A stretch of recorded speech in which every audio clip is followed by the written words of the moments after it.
Radio República. Yo le pedía al Señor de que antes del fin de año a Radio República llegara la verdadera oposición, porque ya me lo están diciendo y es verdad, estamos invadidos de gente del PRM. En el día de hoy me han dado ese regalo de Navidad. Nos visita de la Fuerza del Pueblo Javier Ubiera.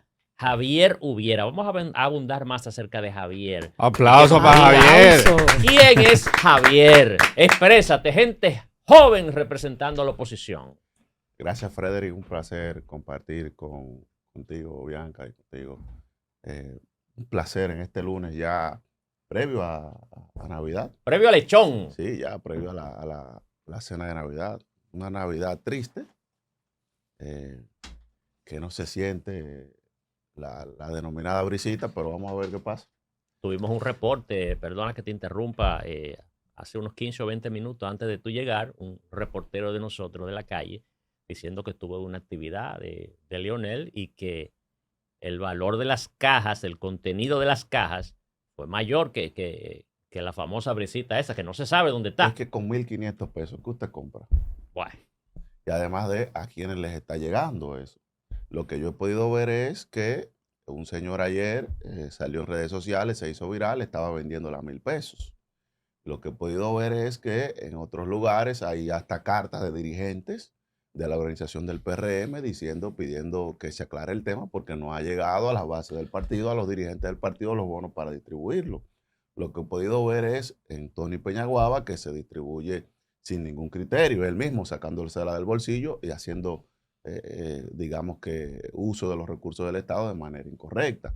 Lo que hemos podido ver es que expresidentes, exvicepresidentes y personas que no tienen la necesidad ni están dentro del rango de la pobreza, están saliendo habilitados dentro de los 3 millones. Lo que hemos podido ver es que de esa tarjeta se emitía anteriormente en gobiernos anteriores, que fue donde nació ese programa, y tenía una emisión de 0 pesos, y hoy tiene 700 pesos de costo. Lo que quiere decir, ¿usted sabe cuánto va a costar la emisión de la tarjeta este año? O los 1.500 más los 700. Pero solo la emisión son 2.000 millones. De pesos. De pesos. Solo la emisión. Y eso antes era un 0 peso. Mira, a propósito de ya eso, van más de 6.000 en lo que va por cada entrega. Rafael Alburquerque, justamente en la Fuerza del Pueblo, denunciaba esa situación y que la asignación a la empresa encargada de emitir esos bonos no estaba muy claro porque aparentemente está beneficiando gente cercana o afín con el gobierno. El gran beneficiado del bono navideño no es el pueblo dominicano, es la empresa que está encargada de la emisión y distribución de la tarjeta. Es el gran beneficiado de este bono navideño, que digo, anteriormente tenía un costo de 0 pesos. Ese programa nació en los gobiernos del presidente Leonel Fernández, lo continuó exitosamente el presidente Danilo Medina y este gobierno lo quiso cambiar, como todo, que lo ha cambiado, pero para mal. Y entonces aquí, sorpresa, hay una emisión de 700 pesos por costo de cada tarjeta, que es 600 pesos por emisión y 100 por distribución de cada tarjeta. O sea, tiene un uso único y le sale a 700 pesos al Estado la emisión de cada tarjeta. Y además tiene un uso que no es clarificado. Anteriormente ese programa salía la tarjeta con el nombre del beneficiario. Ahora no, ahora la tarjeta es al portador, que es lo que permite que tú tengas un señor vendiéndole en una carretera, que es lo que tú permite que vaya una persona con 20, 40, 50 al supermercado a hacer una misma compra y que no le llegue al ciudadano que en verdad lo necesita. Javier, y ustedes, perdón, Bianca, ustedes que trabajan, se mantienen de cerca con la población de abajo, ¿qué le dice la gente? ¿Se ha percibido la entrega del bono? ¿Lo están recibiendo? Porque hay muchas quejas. Sin embargo, el gobierno dice que se ha distribuido a través de iglesias, fundaciones, que ha llegado a la gente. Mira, la constancia de este gobierno es decir una cosa y que la realidad es totalmente otra. Si tú preguntas si salimos a la calle, la gente lo que dice es que no lo ve, que no lo recibe. Y no solo ahora, eso viene siendo desde hace varios años, porque vemos, todos los diciembre vemos lo mismo. Una persona con 40, 50, 20 tarjetas pagando en un mismo supermercado ella misma. El tema era también para evitar las largas filas. Ya hemos visto situaciones en diversas comunidades donde se pretende entregar, porque se cambió el criterio, por la crítica que se hizo, se estableció un nuevo criterio de que iban a llegar a las comunidades, a las entidades, pero esto no ha sido efectivo porque en muchas llegan, pero llegan 10, 20, 30 cuando hay una comunidad amplia para ese sector, por lo que ha sido totalmente ineficaz e ineficiente el criterio de entrega de las tarjetas y evidentemente que no va a llegar este subsidio navideño a la gente que en verdad lo necesita, que es a lo que menos tiene. Pero Javier, ustedes hablan de la gran inversión en las tarjetas para entregar estos bonos. Sin embargo, lo que ha querido, lo que dice el presidente de la República y este gobierno es que con esta tarjeta se dignifica la entrega de algún aporte a los sectores más vulnerables de nuestro país. En el caso de ustedes, que entregaron unas canastas muy fabulosas, sin embargo, ocurrieron esos disturbios, que eso es lo que busca evitar el gobierno, esos disturbios, que la gente empiece a incluso hasta maltratarse físicamente por obtener una caja. Bueno, en esto yo he visto los disturbios para las filas, y no solo en una ocasión, en varias ocasiones. El tema de la emisión es que anteriormente ese programa existía, se llamaba Supérate, ellos solo le cambiaron el nombre, fue exitoso el programa, tenía 0 costo de emisión y se dignificó en realidad a quien tenía que dignificarse, porque fue un programa que se hizo mapeando dónde estaban los ciudadanos en cada punto del país que estaban dentro del rango de pobreza y que necesitaban esto. Y que inclusive tenían un incentivo por cada hijo que tuvieran y que estuviera en la escuela. No solo por el hijo que tenían, sino que estuviera en la escuela. Y ahí tenían asociado el bono gas, el bono luz, todo ahí. No lo tenía quien no lo necesitaba. Ahora no. Ahora lo que se está haciendo es que se está utilizando los bonos para hacer política. La idea de ampliar de 1,5 millones a 3 millones es para tener un volumen alto de utilización. Recuérdense que en la campaña electoral, señores, se guardaron los bonos y está ahí clarificado que hasta con bonos se compraron votos en las campañas electorales. O sea, lo que se viene es utilizando el bono de forma electoral. Bueno, yo creo que vamos a tener que volver a la caja, como vamos. Y además está el tema de qué tú compras con 1,500 pesos, con el alto costo de la vida. O sea, la canasta básica está en cuánto, 50,000, 40,000, dependiendo del quintil, pero está por allá entre los 40 y los 50. ¿Qué tú compras con 1,500 pesos? O sea, el gobierno no ha podido con la inflación, que ha sido una constante de este gobierno, y ya creo que debemos dejar atrás el tema COVID, el tema Rusia-Ucrania.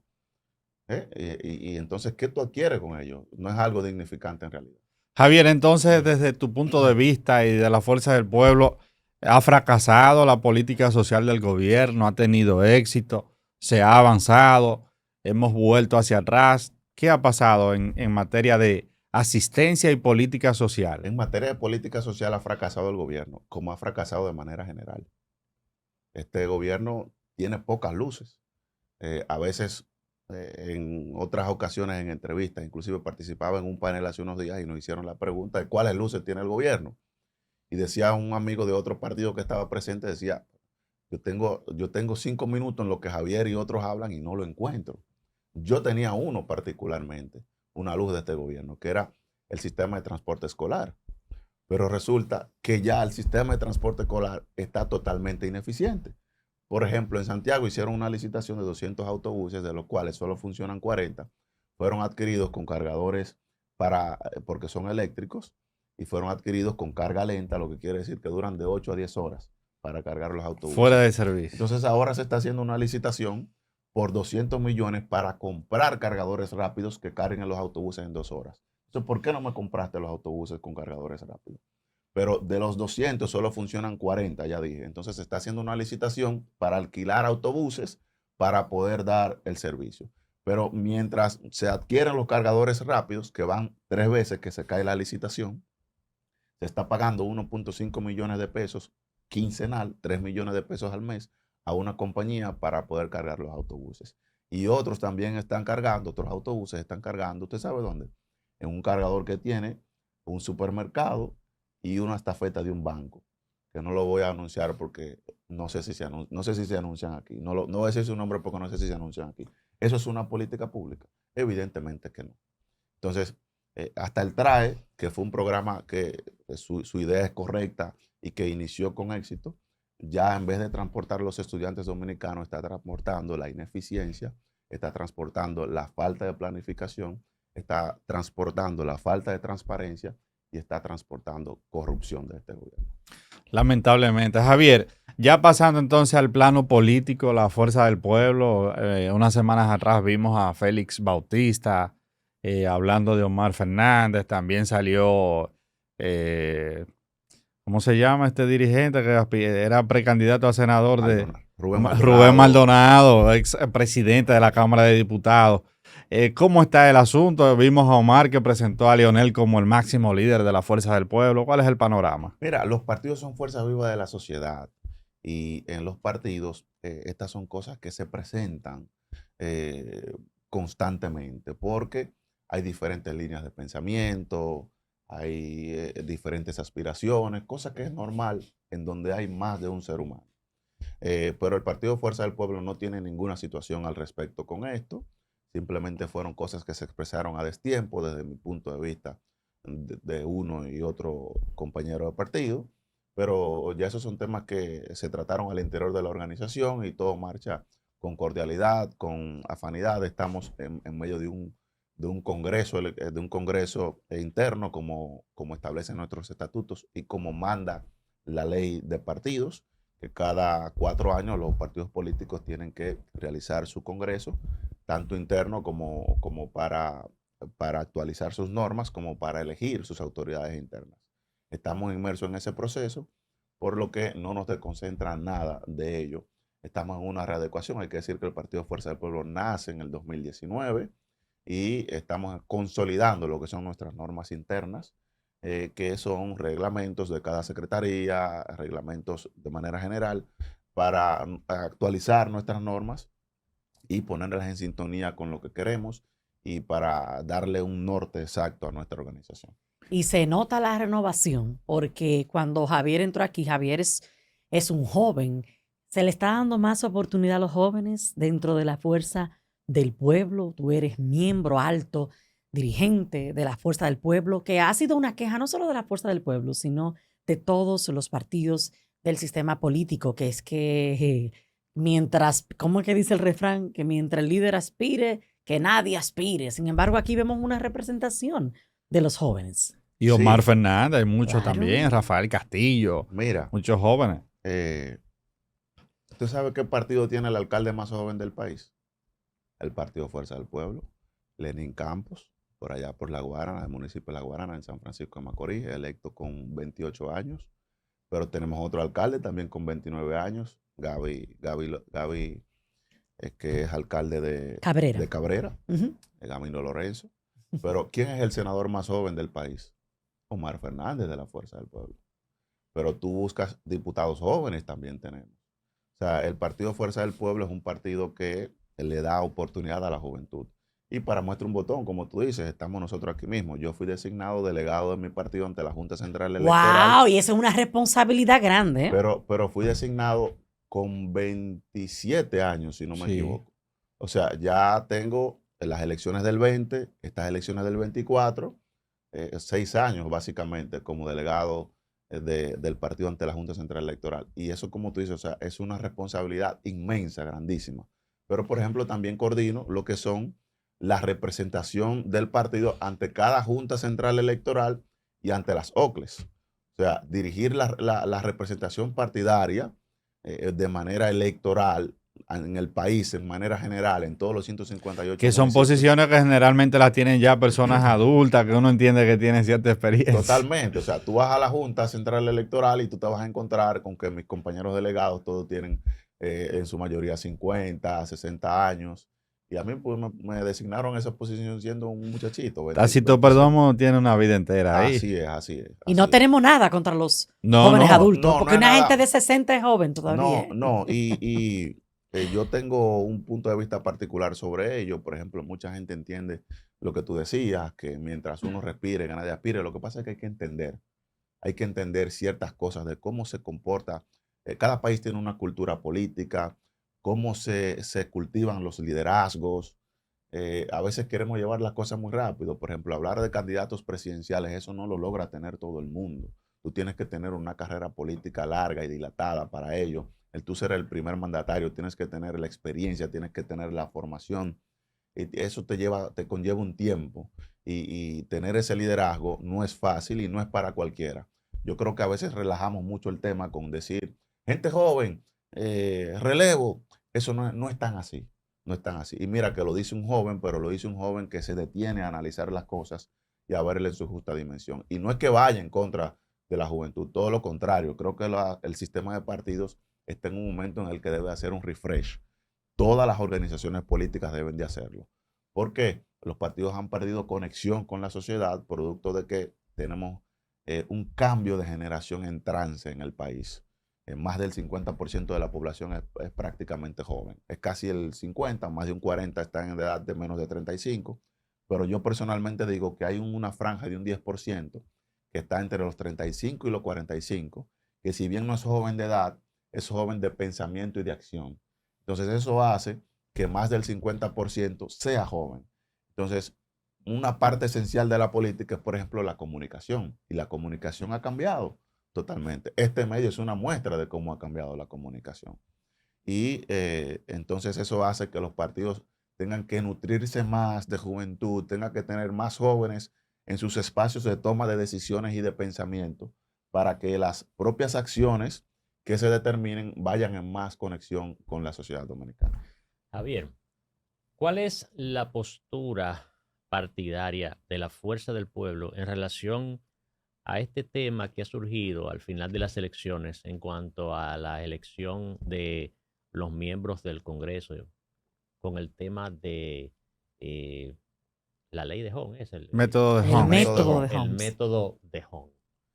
Mira, el tema electoral es sin duda que está en la palestra. Está el tema del método de Hong, ahora la sentencia 0788 del Tribunal Constitucional. Se ha mantenido muy, muy activo. Quiere decir que no he descansado.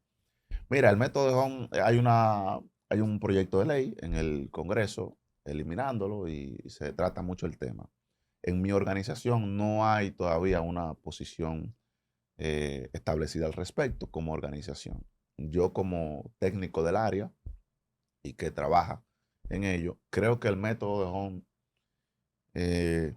se ve injusto en algunas ocasiones, pero creo que es el método que mejor podamos tener. ¿Por qué? Porque es el método que permite que tengamos un equilibrio de representación en el Congreso. ¿Usted sabe cuál sería el resultado si tuviéramos votación directa, por ejemplo, en el nivel de diputados?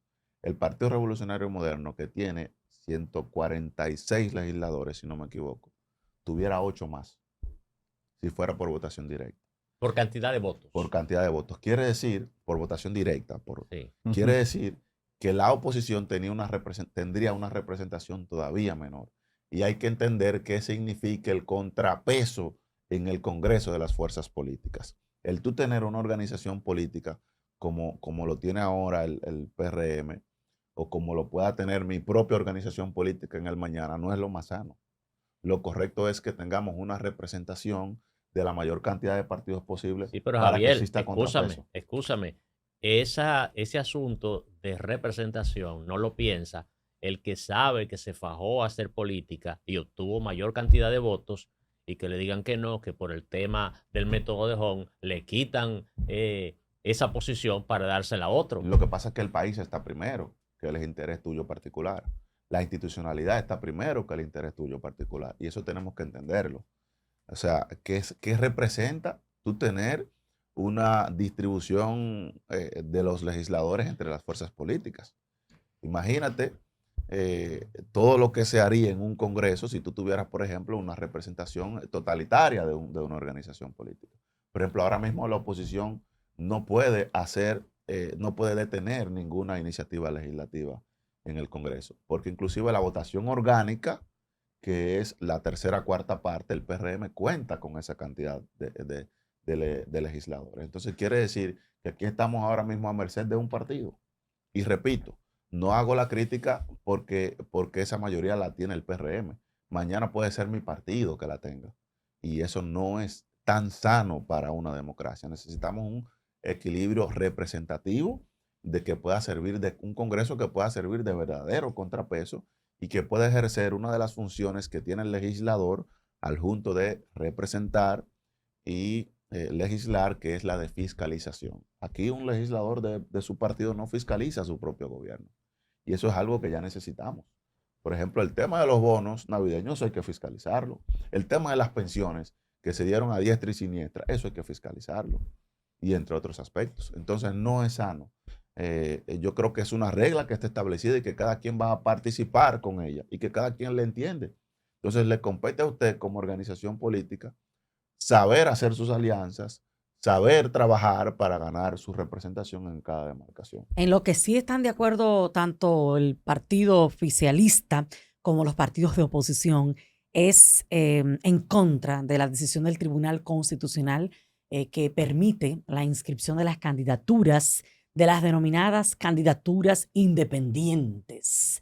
Y ahí yo creo que fui de las primeras comunicadoras de este país que puso sobre la mesa que iba a entrar una contradicción entre el método de Hon y el tema de las candidaturas independientes, porque el método de Hon precisamente busca ese equilibrio a nivel de los partidos políticos para conseguir los diferentes escaños. Y entendemos una postura bastante interesante eso que planteas. ¿Cuál es la opinión que tiene de manera personal? Ya sabemos la que tiene el Partido Fuerza del Pueblo, Javier, este tema. La sentencia 0788 del Tribunal Constitucional, desde mi punto de vista, es una muy negativa sentencia, por varios aspectos. Primero, resaltar no el impacto que tiene para el sistema de partidos políticos, sino para la institucionalidad dominicana. El Tribunal Constitucional acaba de ejercer unas facultades que no tiene y que solo la tiene el Congreso, que es la de legislar. Si vemos anteriormente, el Tribunal Constitucional ha emitido sentencias como por unos 40 y tantos artículos de la ley 2023 y de la ley de régimen electoral 2023 y de la ley de partidos. ¿Y qué hace el Tribunal Constitucional en sus sentencias? Declara la inconstitucionalidad de los artículos o párrafos, pero no dice cómo debe de leerse, cómo debe de escribirse, porque esa es una facultad que solo la tiene el Congreso de la República y solo la tiene la Junta Central Electoral para materia electoral y la Suprema Corte de Justicia en materia de justicia y el presidente de la República que tiene la iniciativa de someter iniciativas legislativas. Solo esos poderes del Estado la tienen, más el Tribunal Constitucional no tiene ese poder, porque en su sentencia dice, elimina el artículo 156 y 157 para que en lo siguiente se léase de la siguiente manera y describe cómo debe de decir. Y eso es totalmente incorrecto. Ya lo han establecido Finjus y lo han establecido otros actores políticos del sistema. Ahora ya, yendo al fondo del matiz político, como tú dices, primero hay una contradicción con el método de elección, que entiendo que el Tribunal Constitucional debió de tomarlo en cuenta. O sea, un candidato independiente, imagínese usted, una persona en una demarcación que... Diputado, un regidor. Diputado. O vamos a ponerlo con regidor. Me gusta más con regidor porque es todavía más complicado. Un regidor en una demarcación donde existan 15 candidatos a regidores, 16 candidatos a regidores, 19 que hay demarcaciones, 13, 10. Pues usted va a competir con los otros 13. Es imposible que usted salga electo candidato. Sí. Porque con el método de Hon, primero se hace la sumatoria de la totalidad de candidatos y se determina entonces cuántos escaños le corresponde a cada organización. Y luego de que se determina cuánto le corresponde a cada organización, entonces ahí se ve, le corresponde 4. ¿Cuáles fueron los 4 con mayor votación? Esos 4 entonces son los candidatos a regidores electos por esa demarcación. Pero un candidato independiente, pues no va a poder hacerlo. Tendría que la organización que lo postule formarse como si fuera un partido político y formar una tabla de candidatos igual que una organización política. Y que creo que una organización independiente no tiene ese tiempo, porque los partidos políticos trabajan mucho y arduamente para ello. Es una de las cosas que más complicaciones tiene para un partido político. Fíjense que hay partidos emergentes, partidos minoritarios que tienen 30, 40, 50 años confluyendo en el espectro electoral y se le hace sumamente complicado armar candidaturas tanto a diputados como a regidores, senadores, porque no es fácil. A un partido mayoritario sí se le hace más fácil, pero también es hasta conflictivo armar esa boleta. He trabajado en ello en una de las partes de carpintería política más complicada. Pero, ¿qué hace esta sentencia? Bueno, elimina requisitos.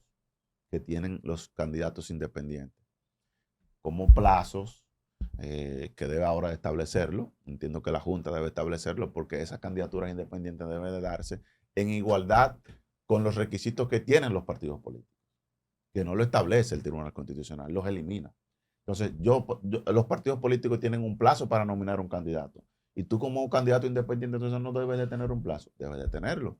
Porque si no, eso abre la ventana a que todo el que participó en una contienda interna en una organización política y no fue electo, y se disguste, como sabemos que pasa mucha gente, y se vaya a hacer una candidatura independiente. Para ahí es que apunta. No, Entonces, es como un rebu, entonces como eso un es revolú. eso es atentar contra el sistema de partidos Sí. políticos. Sin embargo, organizaciones sociales dicen que es una buena decisión y la aplauden porque dicen Porque que no es lo- democrática y abre más Porque posibilidades. no lo han estudiado en su justa dimensión. Ni siquiera se han detenido a entender de que eso es una afronta a la institucionalidad y a la separación de poderes y a la facultad que solo la tiene el Congreso de legislar. Javier, Ni y si siquiera eso han podido ver. se hubiese dado lo contrario y es desde el Congreso que, como procede constitucionalmente, que se produce esa modificación, ¿tú crees que entonces sí hubiese sido viable y bien acogido por la clase política?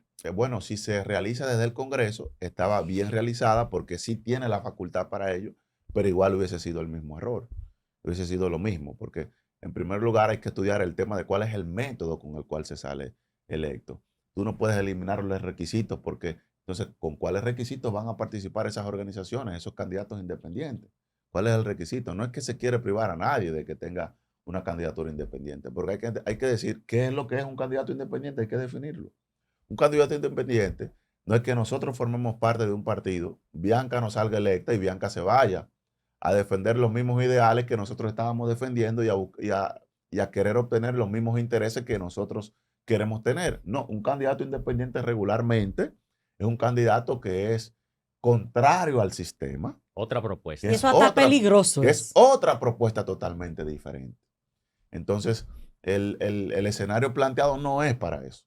El escenario planteado es para que haya todo un desorden con este tema. Ya dije un punto que podría pasar, que todo el disgustado, todo el que no sea electo en un partido, pues pueda ir a una candidatura independiente, que tiene su derecho que le asiste de irse a otro partido, de formar candidaturas, porque hay un derecho de libre asociación establecido en la Constitución que cada candidato tiene, es un derecho fundamental que nadie se lo puede privar. Pero creo que es una decisión incorrecta, que ahora falta que la Junta Central Electoral regularice esto mediante un reglamento o cualquier acción que pueda, vamos a decir, subsanar la mala decisión del Tribunal Constitucional. Javier, y esa decisión del Tribunal Constitucional es irrevocable. Entonces, ¿qué procede en ese caso?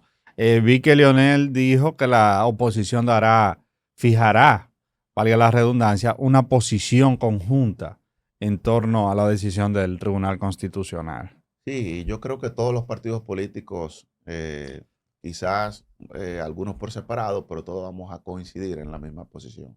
Porque el que lo analice en su justa dimensión no ha pegado a los intereses como partido, sino ha pegado a los mejores intereses del país y de la institucionalidad y de la democracia, confluye en una sola opinión en que no es correcta esta decisión.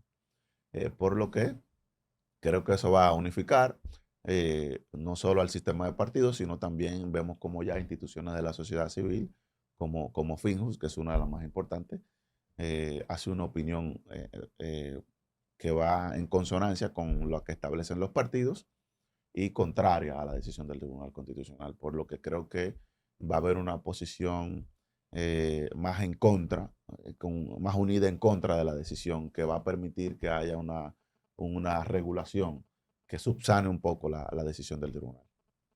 Bueno, ahí está el panorama. Mira, Javier, entonces, para este año, ya el 2025, próximo año, que arranca la próxima semana, la Junta Central Electoral le va a entregar 1.500 millones a los partidos políticos. Fuerza del Pueblo, PRM y PLD se llevan la mayor parte, el 80%. Ahora tenemos 7 partidos más que en el 2020, reconocidos oficialmente. Hablando de organizaciones no partidarias, muchas han abogado porque se busquen los mecanismos legales, se establezcan topes ya para el reconocimiento de nuevas organizaciones políticas, porque dicen que muchas llegan ahí para lucrarse y nada, salir beneficiados con una parte del pastel. ¿Qué te parece a ti? Mira, el tema de regular la cantidad de partidos políticos, yo entiendo que es necesario. Si bien nuestra cultura política a través del tiempo ha sido tener muchos partidos políticos, a veces nos queremos comparar con otras naciones obviando nuestra realidad. A veces nos comparamos con Estados Unidos, que es un país grande y solamente tiene 2 partidos. Bueno, nuestra cultura ha sido totalmente diferente a través del tiempo. Pero entiendo que hemos llegado a un número muy alto de organizaciones políticas. Y de organizaciones políticas que no se le ve un activismo en la sociedad. Y creo que eso la sociedad lo reprocha. Porque cuando tú tienes una organización política que es activa, tú no ves que se le hace crítica. Por ejemplo, tú no ves a Opción Democrática con una crítica. Porque es un partido activo, es un partido que si bien no es un partido grande, se concentra en demarcaciones territoriales específicas y presenta candidaturas exitosas en demarcaciones. Sí. Por ejemplo, en el Distrito Nacional. Obtuvo un diputado en las pasadas elecciones que no salió electo en esta, pero sí obtuvo una gran cantidad de votos. No, y se ha visto que está jugando el rol de los partidos políticos, independientemente de que ya pasó el proceso Por ejemplo, en el electoral. tema de la alcaldía de La Vega jugaron un rol preponderante haciendo oposición sobre ello. Presentan posiciones sobre las políticas públicas que ejecuta el gobierno. Pero hay muchos partidos que tú no lo ves en eso. Entonces eso la sociedad creo que lo reprocha. Es delicado porque hay una línea muy fina en cuanto al tema, ya dije, del derecho que tiene cada ciudadano de asociación. A eso hay que entenderlo, porque a veces creemos que las cosas son así, relajadas. Tanto partido político, no se debe permitir la creación de partidos. Eso no es así. La creación de partidos políticos está amparada en un derecho establecido en la Constitución, que es el de libre asociación. Y eso es muy delicado regular eso. Pero hay ciertas reglas, Javier, No, la regulación debe de venir es...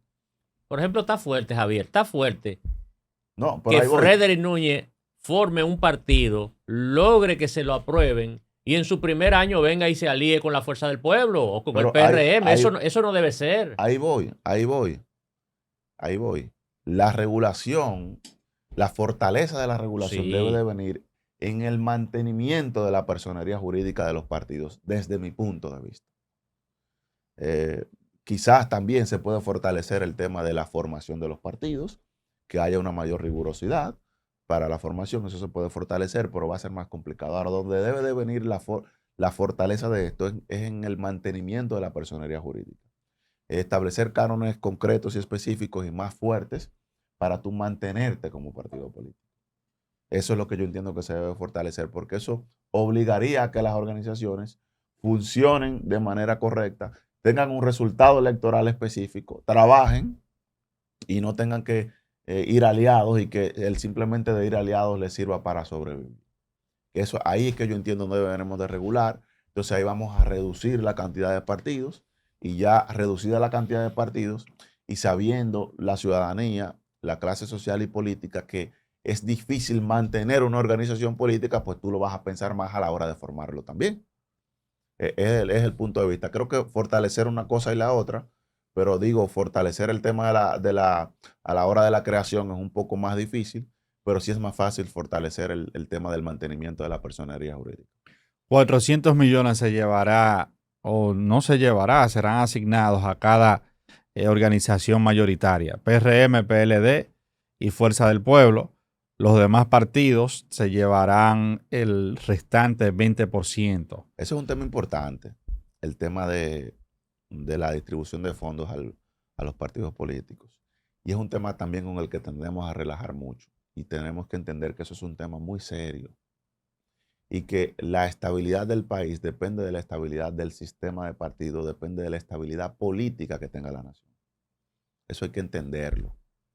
Y para muestra, vayamos al 2019, donde hubo un intento de modificación constitucional del presidente de turno, se militarizó el Congreso, y lo que pasó en esas semanas con el turismo, que se cancelaron, turoperadoras tuvieron que cancelar viajes al país. El turismo tuvo una merma, la actividad económica del país tuvo una merma, porque lo que salía en los diarios del país era la militarización del Congreso y que había todo un conflicto.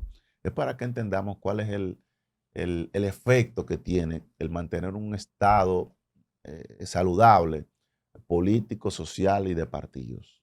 Eso hay que entenderlo. Y hay que entender cuál es la naturaleza de ese aporte a los partidos políticos. El mismo fue impulsado por José Francisco Peña Gómez en el año 1994, instaurado en el 96, en esos años de crisis, por 3 aspectos. 1, evitar que lleguen a la política los fondos provenientes del lavado de activos y del narcotráfico. Creo que eso ha cumplido su cometido. No estamos exentos de eso. Hay un porcentaje que llega, pero imagínense si no llegase. Por ejemplo, hay que recordar que nosotros tuvimos un diputado que como diputado fue encarcelado en Estados Unidos, un diputado electo por el PRM. Pero otra persona que tiene situaciones con la justicia, que no me voy a referir a él porque no tiene una condena, dijo en medios de comunicación que le dio al gobierno 50 millones de pesos y se vio a un candidato presidencial de ese momento volando en su helicóptero y con bultos sospechosos. Entonces, es para muestra de eso. Pero imagínense si no estuviera eso. 2, evitar la gran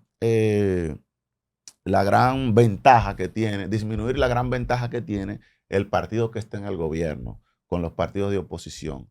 Somos un país de baja institucionalidad donde el que está en el gobierno utiliza los fondos públicos. Y el tú estar en el gobierno te da muchas ventajas. Sí, claro. Por eso regularmente el que está en el gobierno nunca baja de un 30% aunque pierda las elecciones. Un 35% regularmente.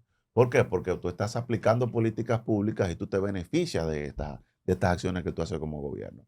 Y tercero, evitar el bipartidismo, que todo se enfrasque en un partido que es el del gobierno y en un partido fuerte de la oposición que absorba toda la oposición. Evitar por esos 3 aspectos.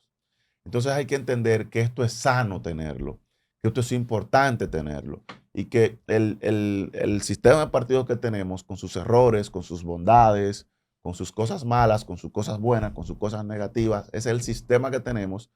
Y hay que decir que democráticamente somos uno de los mejores países de Latinoamérica, de los que más estabilidad tenemos. Y eso es lo que nos permite crecer constantemente, es lo que nos permite vivir en paz a pesar de del gran índice que tenemos de accidentes, del tema de la inseguridad, que son aspectos que todavía están dentro de un marco que si están altos podemos todavía trabajarlo como país y no vivir como viven otros países en el que tenemos un presidente cada 8 meses, cada 1 año. O sea, aquí hay países que en 4 años, en un periodo de 4 años han tenido 3, 4 presidentes. O sea, imagínense la inestabilidad que representa eso para un país.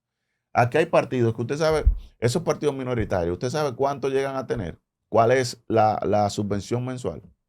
40 y 50 mil pesos cuando usted lo distribuye. Sí. Pero para un partido mayoritario que tiene 200 millones, usted sabe lo que es tener abierto un local en los 158 municipios, en los 252 distritos municipales.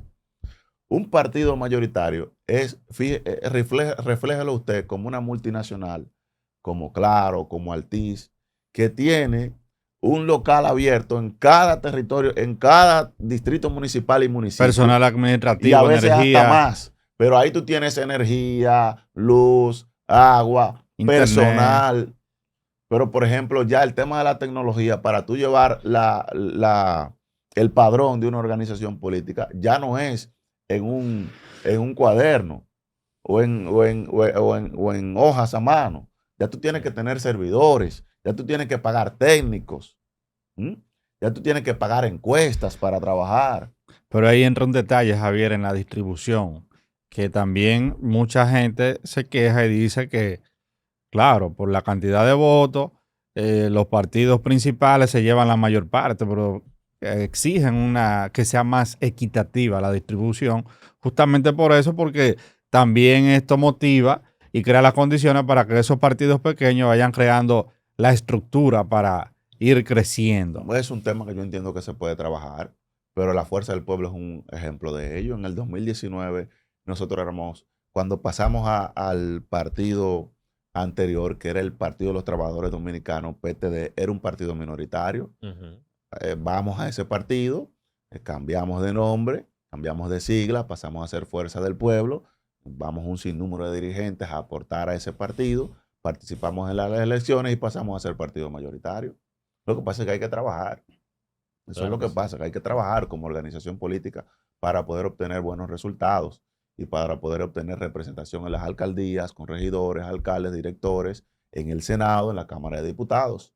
Eso es lo que Mira, pasa. y en Javier ha dado los cátedra últimos aquí. 12 años tenemos ejemplos muy buenos porque está el PRM, Fuerza del Pueblo, y Opción Democrática, que aunque aún no tiene una militancia mayoritaria, que digamos, pero se ha visto Claro, muy muy Está activa posicionado. y se ha Claro. posicionado. ¿Tú Sí, sabes cuánto le costó al PLD, por ejemplo, obtener el resultado que ha tenido Fuerza del Pueblo hoy? 27 años. sí, sí. 27 años. Eso es para que se mida, por ejemplo, el éxito que ha tenido nuestra organización y lo que es trabajar para la gente y trabajar como organización política.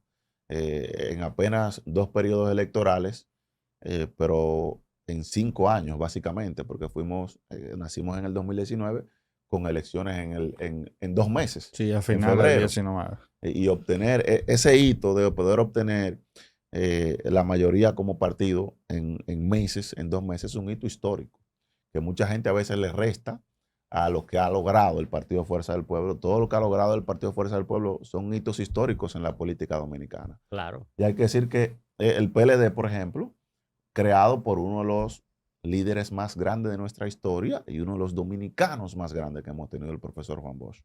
Y le costó 3 elecciones, por ejemplo, obtener la cantidad de diputados que nosotros obtuvimos en el 2019 con apenas 2 meses. Y 27 años llegar a la votación que hemos tenido hoy. Por lo que las organizaciones políticas lo tienen que hacer es trabajar. Pero trabajar, la política es una ciencia. Y creo que la política en ese aspecto se ha relajado un poco los partidos políticos. Es una ciencia que tenemos que trabajarla más de pensamiento, más de focalizar, de ver qué se aplica, qué se hace, para conectar con la gente y representar los intereses de lo que quiere la gente. Mira, Javier se ve que es discípulo del hombre. Si lo dejan, no terminamos hoy. Mira, Javier. Bueno, cátedra, No, yo simplemente cátedra. estoy respondiendo a sus preguntas. Javier, finalmente quiero que, aparte de responderme, te la juegue, Javier. Porque, ajá.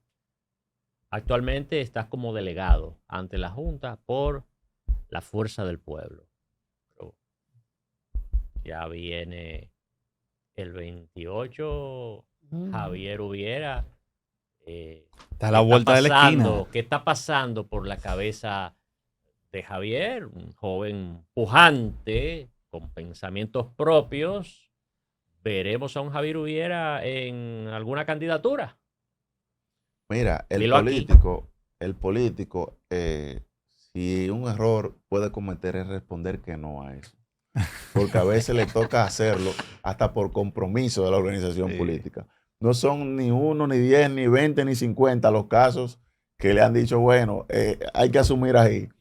Estoy enfocado en los trabajos internos en la organización política. Desde el área, trabajo mucho el área técnica. Mis áreas de trabajo son el área congresual y el área electoral. Y en estas áreas tengo grandes responsabilidades y trabajos diarios y continuos. También coordino el bloque legislativo de nuestro partido, específicamente en la Cámara de Diputados. Por lo que, y en materia electoral, me toca trabajar y hacer ese engranaje que es totalmente nacional y también del exterior, tanto de la representación del partido como de las propias candidaturas, porque nos toca trabajar en la inscripción de todas esas candidaturas. Y yo creo que eso no me ha dejado espacio para pensar en ello, sino enfrascarme en mi trabajo técnico y político electoral, pero el político tiene que estar en donde le toque estar. Y yo tengo en cuanto a eso aplico algo, que no solo tú debes de aspirar, sino te deben de aspirar. Entonces, cuando te aspiren, entonces a eso hay que hacer caso, porque el político está para hacer caso a la gente. Ya sea por acá o por mi demarcación natal, la provincia de la Altagracia, si se presenta la oportunidad, pues, ¿por qué no? Pero estamos ahora mismo concentrados en nuestra organización política, en los trabajos internos, en el Congreso y en el próximo Congreso elector que vendrá, que Ahí vamos a definir cuáles van a ser los miembros de nuestra dirección política, de la dirección central, los subsecretarios, secretarios, entre otros cargos. ¿Cuándo será el Congreso, Javier? Bueno, nuestro Congreso Franklin Almeida Rancière está en desarrollo, culmina el 24 o 25 de febrero y al otro día se apertura el Congreso Elector. Que ahí entonces vamos durante todo un mes, a una política interna para elegir nuestras autoridades internas. Mire, tú mencionaste algo muy importante, que la gente piensa que automáticamente concluyen las elecciones, ya los partidos políticos, todo el mundo se va para su casa, No, pero eso es un tema que hay es que un entenderlo. proceso. Pues Los partidos nunca paran, Javier. Yo entiendo que con los partidos se es injusto, con varios aspectos, con el tema del trabajo, con el tema de los fondos. Señores, a veces se cree que esos fondos que se dan a los partidos es todo el dinero del mundo. Y eso no le da a un partido político mayoritario que tiene opción de ganar la presidencia de la República para nada. Para nada. Eso se toma para la operatividad diaria y a veces hace falta. Sí, Los partidos sí. tienen que vivir haciendo rifas, actividades, buscando contribuciones, porque es costosa la actividad política. No, y muchos dirigentes se tienen que esforzarse económicamente también y aportar. Muchos no, todos. Yo vengo ahora cerrando el año, venimos de iniciar en una subcomisión técnica electoral que trabaja dentro de los marcos del Congreso, iniciar todo un periplo por el país. Y yo me puse, dije, voy a guardar mis gastos de todo este cuatrenio. Y el primer fin de semana que salí no fueron alentadores los gastos. Yo no me dije, bueno, si así es que Lo voy a guardar. Si así es que vamos a empezar, creo que voy a dejar de guardar. Sí, Bueno, sí. y lo Es un grande es que la sacrificio. ciudadanía no lo ve así. No lo ve ve como así, un gasto. y cree que es lo contrario, Ujú, ujú. que los partidos políticos toman eso para dilapidarlo. Y no es así. Por ejemplo, en el caso de las propias organizaciones minoritarias, que viven del dinero de los partidos políticos. Señores, un partido a veces tiene lo que recibe es 50,000 pesos mensual. Con eso se paga un local en el Distrito Nacional, No. Difícil. de la sede nacional de un partido. No hay forma. No. Entonces yo creo que a veces es injusto con el sistema de partidos políticos que tenemos, que lo que tenemos que hacer es cuidarlo, porque es lo que tenemos. Gracias, Javier Ubiera, joven, miembro y alto dirigente del partido Fuerza del Pueblo, por esta magnífica entrevista. Gracias a ustedes por la oportunidad. Gracias. Aprovecha, Javier, y dale un mensaje a tu gente de allá de Villa que nos escucha a través de Clave De 95. la Altagracia. De Villa no, De la Altagracia, la Altagracia. Higüey. Javier, y un mensaje también por Espérate, Navidad espérate, ahora a la que estoy. gente, que tú sabes que mucha gente se desplaza Mira, al interior. Así es. Estas Navidades, vaya mis felicitaciones para toda la familia dominicana, que puedan compartir en sus hogares, con sus amigos cercanos, con su familia. Este es un tiempo para ellos, propicio para ellos. Y es un tiempo en el que cerramos un año que es también propicio para analizar qué hiciste en este año, qué lograste, qué dejaste de lograr. Y propicio también para proponernos las metas a lograr en el siguiente año. Creo que como país tenemos muchas cosas que lograr y que la ciudadanía dominicana juega un rol preponderante para ello. Y creo que la familia dominicana amerita de mayor unidad, que creo que la vamos perdiendo. Amerita de que la propia familia ejerza roles que ha dejado de un lado. Por ejemplo, a veces con el tema de la educación entendemos que la educación es en las escuelas y eso es las enseñanzas.